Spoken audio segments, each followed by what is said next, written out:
Bonjour et bienvenue. Alors aujourd'hui, on va s'intéresser à quelque chose qu'on voit tous les jours sans forcément y penser, les chantiers.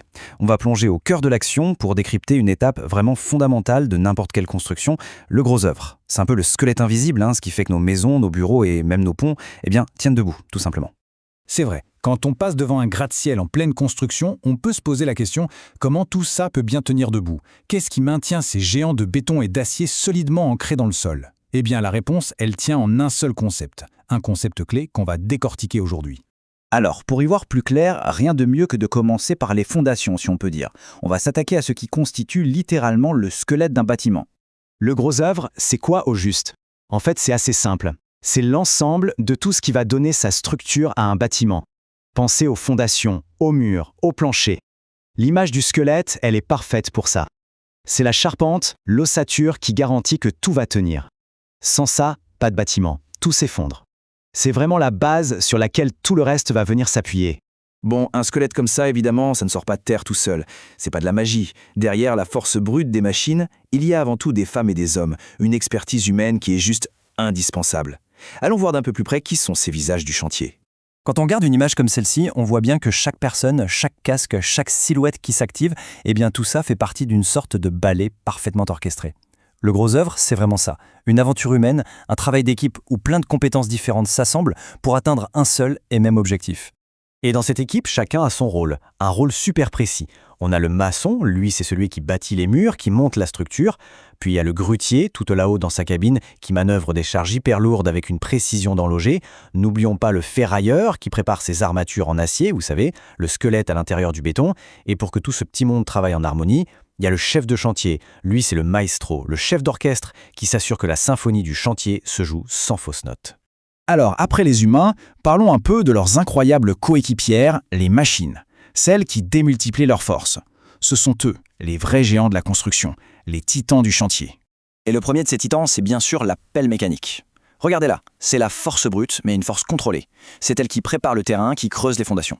Elle déplace des tonnes et des tonnes de terre pour que la base du bâtiment soit absolument parfaite. C'est vraiment le travail de l'ombre, un travail de préparation hyper puissant et crucial. Et puis, il y a l'autre titan, celui qui domine le chantier, qui semble presque danser avec le ciel, la grue. C'est simple, si la pelle travaille au sol, à l'horizontale, la grue, elle, donne toute la dimension verticale au projet. C'est elle qui, avec une précision bluffante, va soulever et placer les énormes pièces qui deviendront les murs, les planchers, les étages. Donc on voit bien comment ces deux-là sont parfaitement complémentaires, n'est-ce pas? D'un côté, on a la force d'excavation de la pelle, qui prépare tout au niveau du sol. De l'autre, la précision de la grue, qui assemble tout ça en hauteur. Franchement, sur un grand chantier, l'une ne peut pas fonctionner sans l'autre. C'est un peu comme si c'était les deux bras du chantier, un bras terrestre et un bras aérien. Ok, donc on a l'équipe, on a les machines, mais concrètement, comment ça se passe? Comment est-ce que ce fameux squelette prend forme étape par étape? Est-ce qu'on va voir maintenant? Le processus, en fait, suit une logique assez implacable. On commence toujours par le bas, par les fondations. Le but, c'est d'ancrer solidement toute la structure dans le sol pour que rien ne bouge. C'est la base de tout. Une fois que c'est fait, on peut commencer à monter. C'est l'élévation des murs, la colonne vertébrale du bâtiment qui va tout supporter. Et enfin, on vient poser les planchers pour créer les différents niveaux. C'est un peu comme un jeu de construction géant, où chaque pièce doit être parfaitement posée avant de passer à la suivante. Tout est lié. Voilà pour la technique. Mais si on prend un peu de recul, si on dézoome un peu, quel est l'impact de tout ça? Quel est l'impact de ce secteur, le gros œuvre, sur notre vie de tous les jours? Parce qu'il faut bien voir que le gros œuvre, ça ne consiste pas juste à empiler des briques ou à couler du béton. Non, ça façonne notre monde, littéralement. Ça dessine nos villes, ça crée nos maisons, nos bureaux, tous les endroits où l'on vit. Et la qualité de ce travail, qu'on ne voit même pas la plupart du temps, a un impact énorme et direct sur notre sécurité et notre confort à tous. Et cette phrase, elle résume tout, je trouve. La solidité de nos bâtiments repose sur la compétence et la rigueur de ses équipes. Ça veut dire que derrière chaque mur qui nous protège, il y a des heures de travail, de la sueur, un savoir-faire incroyable. C'est une responsabilité qui est juste immense. La responsabilité de construire un monde qui soit à la fois sûr et fait pour durer.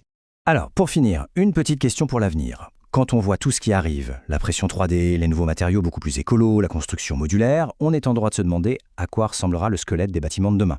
Il sera sans doute plus intelligent, plus respectueux de l'environnement, c'est certain. Mais une chose est sûre, il devra toujours reposer sur ces mêmes principes de base, la solidité et l'expertise humaine. Voilà, la question est posée.